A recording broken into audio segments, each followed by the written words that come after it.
company has a value at any given moment, and that value is made up of all the assets within the company.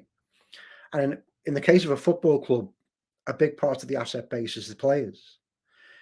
So for each year of a player's contract, his value will go down on the books.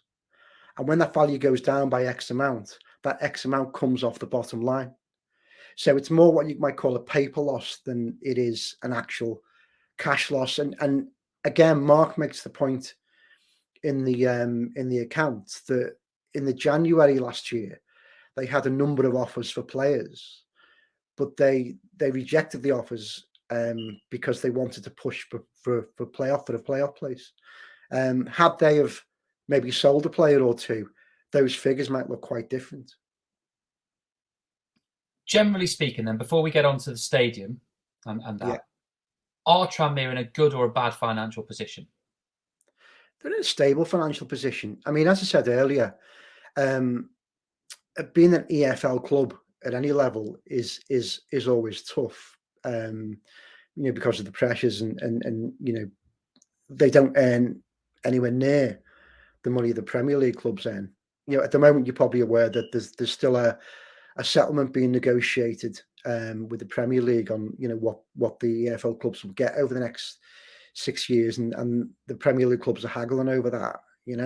So surviving week for week for an EFL club is tough. I mean, Mark makes the point again in the accounts that as results got worse towards the end of the season, attendance has started to fall, and that obviously hits revenues. So on a week to week basis, you're constantly battling these costs, and if you want to stay competitive, you have to bring players in.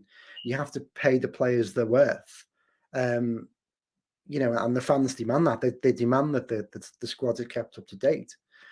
So it is, I think, a constant battle to keep it on a financially even keel. But I think, if you look at other clubs in the EFL, I think Tranmere are in a pretty strong or pretty steady position. But you don't want to stand still. You want to progress. You want to go forward. And that's why they need those investors, because if they do stand still, people are going to surpass them. So just on to the final point then, which is the one that a lot of people have seen the headlines about or have made their own assumptions on, which is the stadium.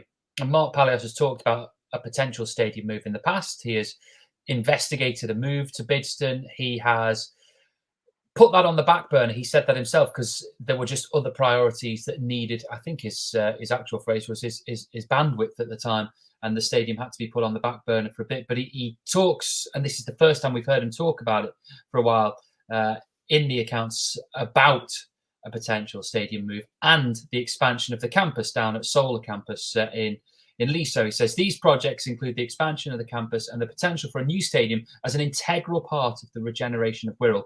The club does not have the capital to complete these projects without external investment, and to that end, the directors are currently seeking investors who have the means and appetite to take some or all of those projects forward. I mean, particularly a new stadium, that is a big project. That's going to require a lot of investment, isn't it? Well, the figure talked about previously was 100 million, wasn't it? And you can pretty much guarantee it'll be a lot more than that by the time it comes around. But I mean, I was fascinated by the Twitter discussion yesterday after the article, because I'm a Liverpool fan, so I'm not kind of plugged into general discussion among Tranmere fans. But I was a little surprised at the amount of hostility towards the stadium project. And so, I mean, I know Twitter's not real life. We always say that, but whether that's representative, I don't know. But there seems to be some resistance to the idea of a new stadium. But I think about, what Everton are doing over on the other side of the river, and there are a few more iconic places than Goodison Park. And I can say that even as a Red. But Everton fans have now accepted, actually, we have to look forward to the future. And a new stadium puts us onto a new level. I mean, this idea now that a football stadium is just for Saturday afternoon or whenever a match is being played, and is empty the rest of the week and during the summer. A lot of clubs are now moving past that and saying, well, actually, we want to make our stadium, a 7-day-a-week destination in the way that Everton are going to do it Bramley-Moore Dock. And that again brings in more revenue for the club and makes the club, puts the club on a firmer footing. So I can see the rationale why, Mark wants to move to a new stadium. But I can also see why, football's an emotional business and people get attached to the stadium. Prenton Park's been the home for 1912, isn't it? I think. And it's a big wrench if you have to leave that. But sometimes you have to say what's best for the football club on the whole for the next few years. And do you just want to stand still and slowly decay, or do you want the potential of a bright new future?